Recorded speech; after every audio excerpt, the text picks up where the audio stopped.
Assalamualaikum warahmatullahi wabarakatuh. Ketemu lagi dengan Pak Halim dalam pembelajaran kimia. Jadi, hari ini anak-anak kita akan bertemu lagi dan belajar lagi terkait kimia. Pada topik yang lebih menarik lagi yaitu topik perubahan entalpi berdasarkan hukum Hess oleh Pak Halim Mailano.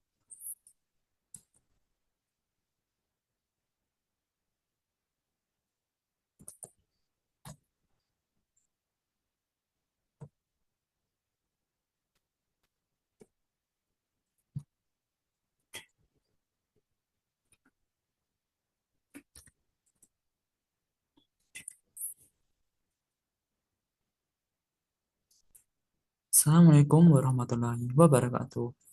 Halo anak-anak, bertemu lagi dengan video YouTube Pak Halim Melano.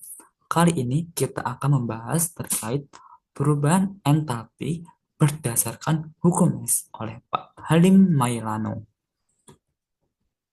Nah, anak-anak, kenalan dulu sama yang namanya Pak Germain Henry Hess. Dia hidup pada tahun 1820 sampai 1850. Nah, Pak Henry S. ini dia melakukan percobaan dan percobaannya itu menemukan hasil bahwa tidak semua reaksi kimia berlangsung dalam satu tahapan reaksi. Nah, kenapa ya? Kenapa enggak dalam satu tahapan reaksi saja? Kenapa harus bertahapan-tahapan? Mari kita next. Nah, contoh dari reaksi hukum X ini adalah pembakaran belerang.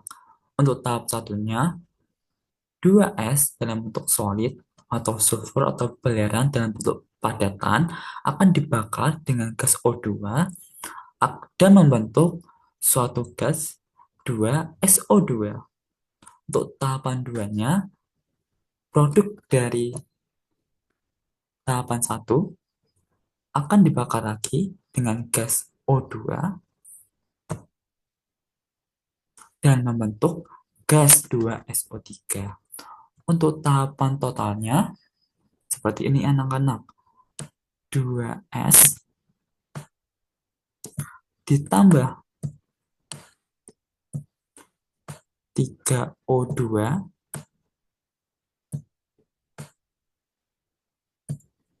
akan menjadi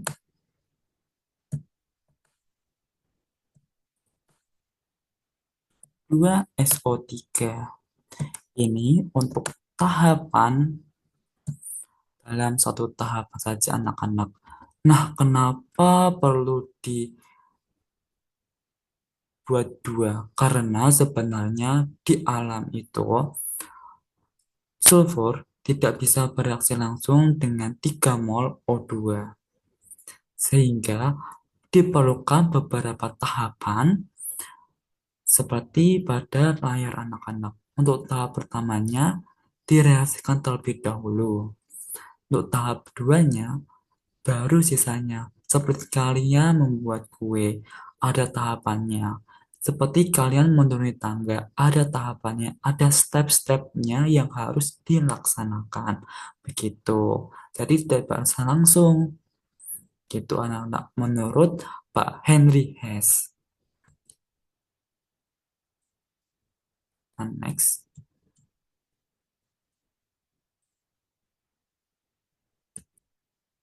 Nah, untuk pernyataan hukum Hess, saya hapus dulu untuk ininya anak-anak. Oke. Untuk pernyataan hukum Hess, dia menyebutkan bahwa kalau reaksi tidak bergantung pada lintasan. Lintasan dimaksud adalah jalan atau prosesnya anak-anak. Tetapi hanya ditentukan oleh keadaan awal dan keadaan akhir reaksi.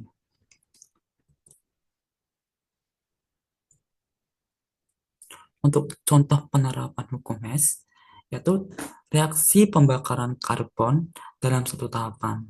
Oke, kita tahu pembakaran karbon dapat terjadi pada satu tahapan reaksi. Di sini reaksinya C, karbon dalam bentuk padatan dibakar dengan gas O2 akan menghasilkan gas CO2, gas karbon dioksida, dengan perubahan entalpi sebesar minus 394 kilojoule. Nah, namun kita tahu pada hukum Hess tidak bisa langsung dalam satu tahapan. Diperlukan dua minimal tahapan pada penerapan hukum Hess. Sehingga pada tahap pertama kita belah dulu. Kita jadikan O2-nya setengah. Pada tahapan pertama, karbon direaksikan dengan setengah O2 membentuk gas CO dengan delta H atau perubahan entalpinya sebesar minus 111 kilojoule.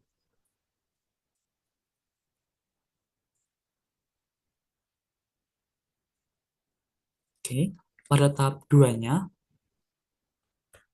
hasil dari tahapan pertama, yaitu gas CO, akan dibakar lagi dengan setengah O2. Baru menghasilkan gas karbon dioksida dengan perubahan entalpi sebesar minus 283 kilojoule. Nah, dari reaksi ini akan dijumlahkan anak-anak. Dijumlahkan. Oke, kita coret dulu yang sama misalnya di sini. Nah, untuk pencoretannya yaitu pada kanan dan kiri panah.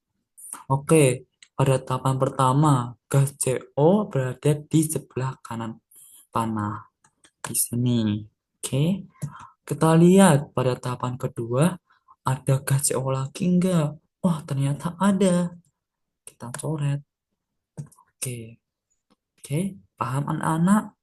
Oke, pada reaksi totalnya, kita turunkan, kita tambahkan di sini.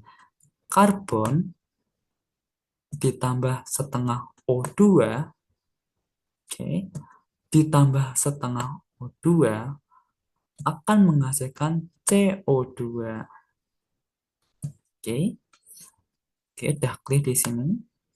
C ditambah O2 menghasilkan gas CO2.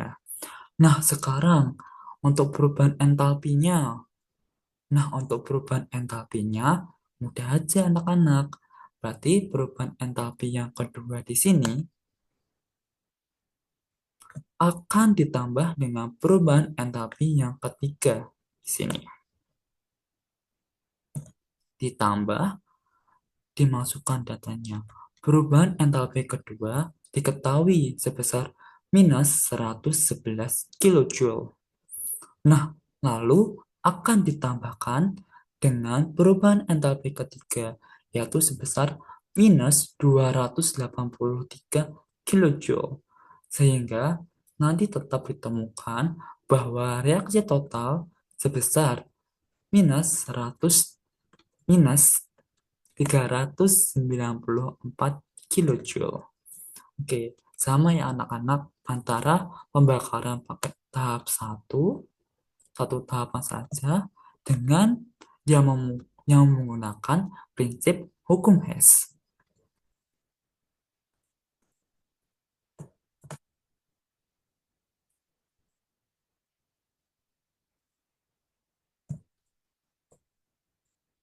Oke, kita next.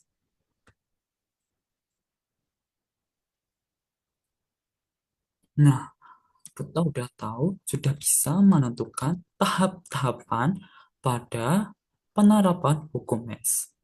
Lalu, dalam hukum Hess terdapat dua tipe penggambaran hukum Hess. Yang pertama, siklus energi. Yang kedua, diagram tingkat energi.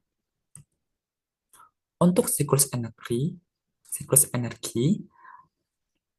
yang pertama kita tulis dulu tahapan pada satu tahap. Pada slide sebelumnya, di sini dicontohkan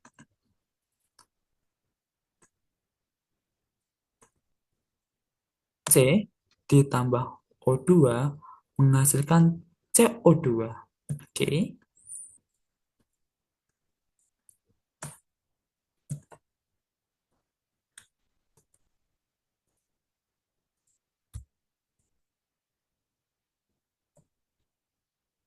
Nah, oke. Yang pertama, tulis dulu. Reaksi pertama. C. Karbon direaksikan dengan O2 menghasilkan gas CO2. Lalu, pada tahap-tahapannya, pada tahap kedua, ditulis di bawahnya anak-anak. Nih, tahap 2. CO ditambah setengah O2 akan menghasilkan CO2 dengan delta H sebesar minus 283 kilojoule. Untuk delta H2-nya ditaruh di sebelah sini, anak-anak. Oke, jangan lupa diperhatikan plus minusnya. Lalu, yang kedua, diagram tingkat energi. Pada pembelajaran sebelumnya, kita sudah mengenal diagram tingkat energi. Jadi, untuk keadaan awalnya, masih direaksikan antara karbon dengan gas O2 membentuk gas karbon monoksida. Lalu anak-anak, jangan lupa perubahan entalpinya juga itu dulu video pembelajaran bersama Pak Halim. Apabila masih ada yang ingin ditanyakan, kalian dapat menanyakan langsung kepada Pak Halim selama pembelajaran. Sekian video pembelajaran dari Pak Halim. Kurang lebih mohon maaf. Terima kasih. Wassalamualaikum warahmatullahi wabarakatuh. Jangan lupa untuk belajar terus-menerus. Terima kasih.